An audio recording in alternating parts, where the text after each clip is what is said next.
This series was made possible thanks to the generosity of these patrons and from the likes and watch time of viewers like you. Thank you for the support. Read the disclaimers, and please use common sense.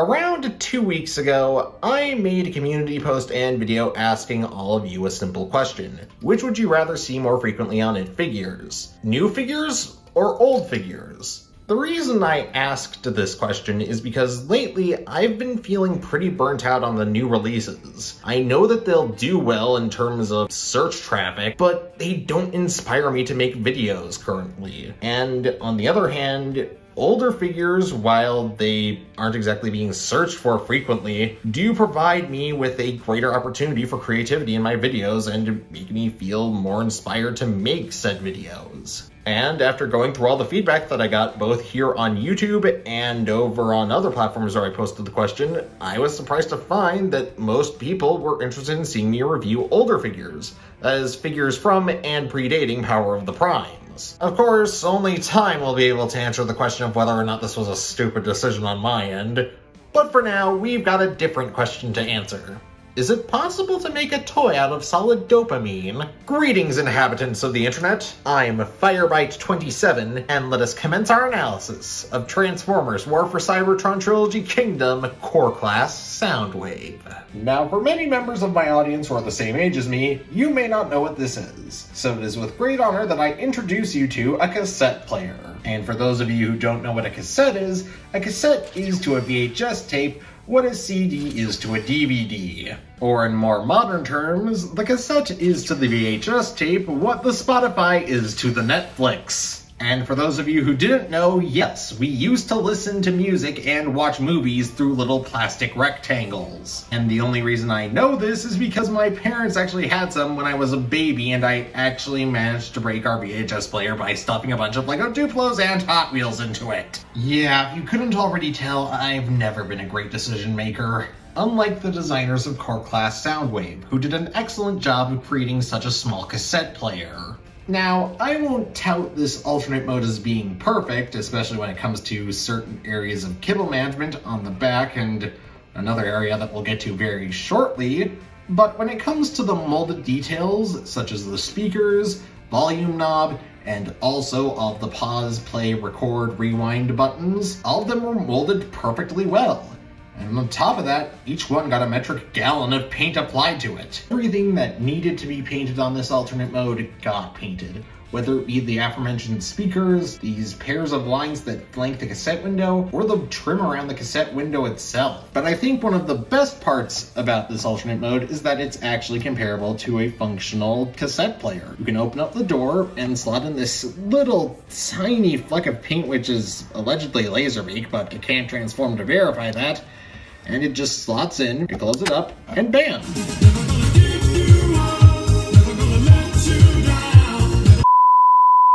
The highest compliment that I can give the cassette player mode is that I constantly find myself wanting to try and fiddle around with all the buttons on it.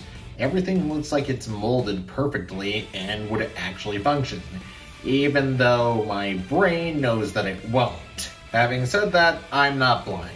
I know for a fact that there are two glaring issues with this alternate mode, both of which I alluded to earlier. Now then, the first kibble issue that I mentioned is pretty easy to overlook because you can only see it from the back. it's not really gonna bother you if you look at it from literally any other angle. However, the other kibble issue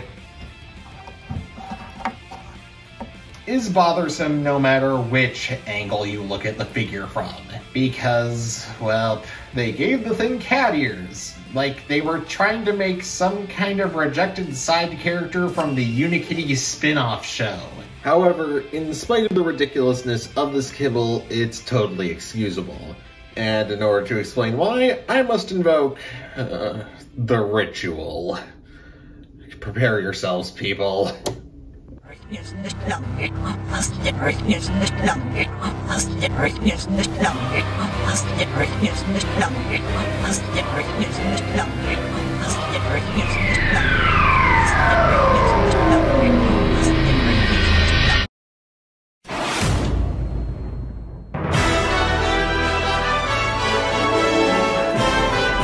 Yeah, that'll do. Yes, in what is an unprecedented move for this channel, I have used black magic to steal this gag from Dr. Lockdown.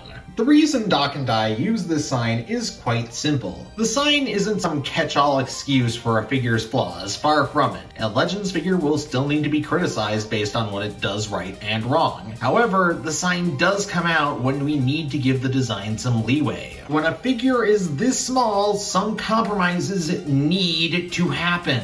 In other words, we aren't saying that it isn't slightly ridiculous for it to have cat ears, but we are saying that some things, such as this cat ear debacle, will need to be forgiven on account of how tiny the damn thing is. And I do mean tiny. Just look at the size of this Decepticon logo. That's some insane printing. But to give you some better idea of how large this really is, let's do some size comparisons, shall we? Here's Kingdom Core class Soundwave next to Deluxe class Prime Soundwave, Warrior class RID Soundwave, Deluxe Cyberverse Soundwave, Scout class Storm Surge, Commander class Hatchet, Leader class Six Shot, Voyager class Drop Shot, and of course the standard Qtama, standard can of sparkling water, and Broadside. At the end of the day, this figure is far from perfect, as I've stated, but I still really like it, mostly because, well, it is very fun to mess around with. But the messing around part doesn't come until, well, actually right now. Soundwave, transform!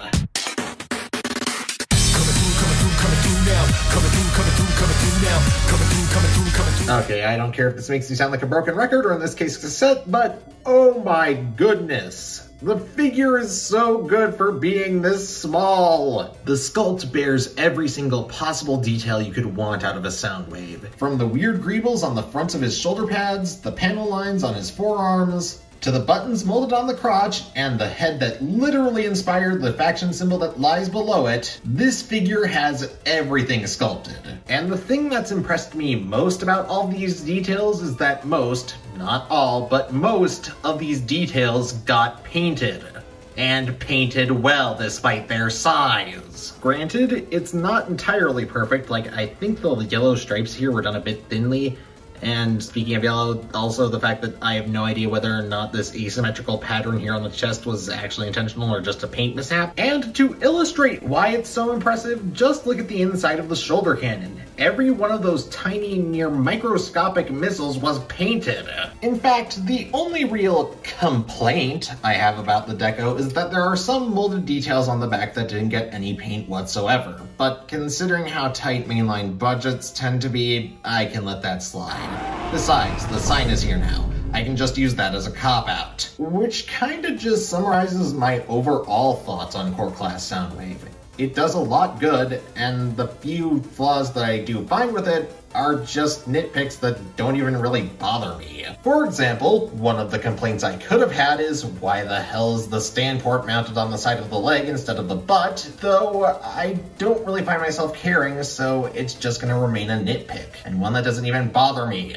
Another nitpick could have been, why the hell does the shoulder cannon not have its red stripe on it? But considering how much paint there is on the rest of the figure, there's not really much I feel the need to complain for, and I don't feel like it's hurting my enjoyment of the figure. And just for the hell of it, I'm going to explain why my biggest issue with this figure, the fact that there is no waist swivel, isn't really a big issue that even bothers me anymore. The reason it doesn't bother me anymore is because I don't see any conceivable way for them to add the waist swivel. Now, originally, I was going to suggest that they could fix this problem by building the hip joint into the crotch, but unfortunately, I'm A, unsure of how that would affect the parts count, and B, that could have resulted in something even worse. An awkward proportional issue for the cassette player mode because the middle 3 buttons could have been pushed uncomfortably far forward while the 2 side buttons just stayed where they are. Ultimately, while it is a shame that this piece of articulation was omitted, it does make sense why they omitted it. Speaking of articulation, I think it's been a bit too long since you got to hear Maya's lovely voice, so let's get over to the articulation segment. Soundwave's head is on a ball joint for rotation, with slight range down, but greater range turning up past the point where the neck would break. His shoulders are attached to ball joints, secured to his body by a backwards butterfly joint, allowing for universal and backwards shoulder movement. Soundwave's elbows are also ball jointed, both supplementing a bicep swivel, and providing a traditional elbow bend. His hands hinge downwards, as does the cassette tape door. Soundwave's hips are ball jointed, allowing for universal movement in practically every direction except backwards due to his butt flap. His legs also have a fair degree of forward movement thanks to a hinge on the crotch plate. The forward movement is slightly limited by his knees, but his thigh swivels are unlimited. His knee bend is tremendously deep.